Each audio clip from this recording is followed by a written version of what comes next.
النشاط التجاري والصناعي والأشخاص الاعتبارية قبل أي حاجة في المنهج لازم تحفظهم كويس جدا، لأن عليهم أكبر درجة في الامتحان كله. أي معاملة تأثر على صافي الربح المحاسبي بالانخفاض بنسجلها في يضاف إليه، وأي معاملة تتأثر على صافي الربح المحاسبي بالارتفاع بنسجلها في يخصم منه. بالنسبة للتبرعات، تبرعات الفقراء تسجل في يضاف إليه بالرقم نهائيا لأنها غير معترف بها ضريبيا. التبرعات للجمعيات الخيرية الأجنبية برضو تسجل في يضاف إليه بالرقم نهائيا لأنها تابعة لجهات أجنبية. أما التبرعات للحكومة فتسجل في يخصم منه لأنها معترف بها بالكامل. التبرعات لجمعية خيرية مصرية مشهورة تسجل في يضاف إليه برقمها مؤقتا، وبعد كده تخصم بعد المقارنة بين المبلغ المدفوع أو 10% من صافي الإيراد المؤقت، وبنختار الأقل ونسجله في يخصم منه. بالنسبة للديون المعدومة، لو الدين معترف به يسجل في يخصم منه، ولو غير معترف به يسجل في يضاف إليه. علشان الدين يكون معترف به لازم يتحقق فيه 4 شروط. أولاً، تم اتخاذ الإجراءات القانونية. ثانياً، صدر حكم قضائي حتى لو لم يمضي عليه 18 شهراً. ثالثاً، يكون قد مر على استحقاق الدين 17 شهراً. رابعاً، يمسك الممول دفاتر منتظمة. نروح على الخسائر، وهي بتتقسم إلى خسائر داخلية وخسائر خارجية. سواء كانت الخسائر نتيجة نشاط عادي مدته 5 سنوات، أو كانت خسائر أوراق مالية مدتها 3 سنوات.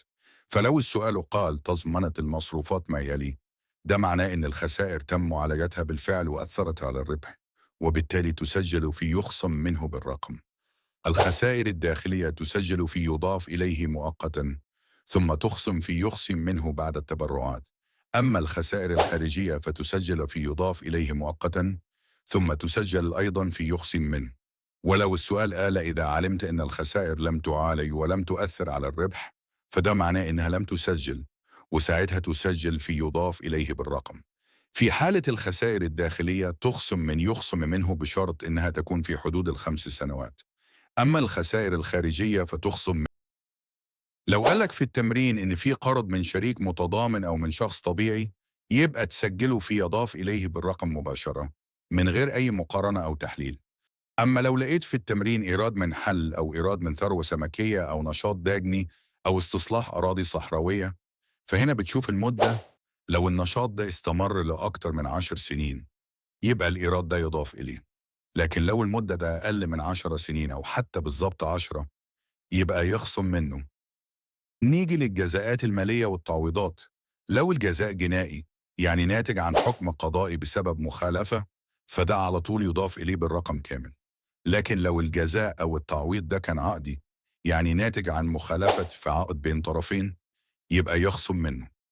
بالنسبة لمصروفات الدعاية والإعلان، فلو الإعلان دوري زي إعلانات الصحف أو التلفزيون اللي بتتكرر بشكل منتظم، ده يخصم منه مباشرة.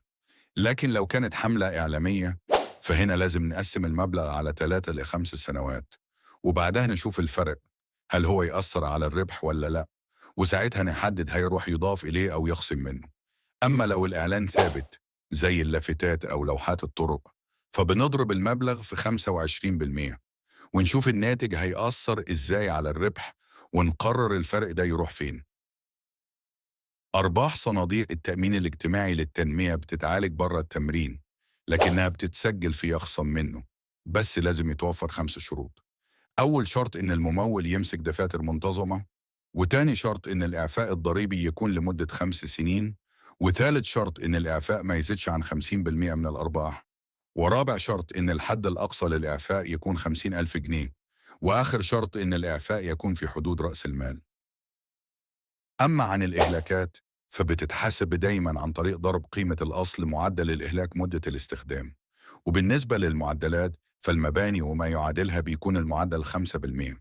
أجهزة الكمبيوتر والحاسب الآلي المعدل بتاعها 50%. أما الأصول المعنوية زي الشهرة أو براءة الاختراع أو العلامة التجارية، فمعدلها 10%. باقي الأصول اللي ما فيهاش استثناءات بتتهلك بمعدل 25%. وفيه استثناء خاص بالآلات اللي بتستخدم في الإنتاج، بيكون لها إهلاك إضافي بنسبة 30%. الإهلاك الإضافي ده بيتحسب مرة واحدة بس، سواء في أول شهر أو أول سنة استخدام، ومش بيتأثر بنسبة المدة. وكمان لازم الممول يقدم طلب لمأمورية الضرائب علشان يستفيد بيه، ويشترط كمان إنه يكون ماسك دفاتر منتظمة.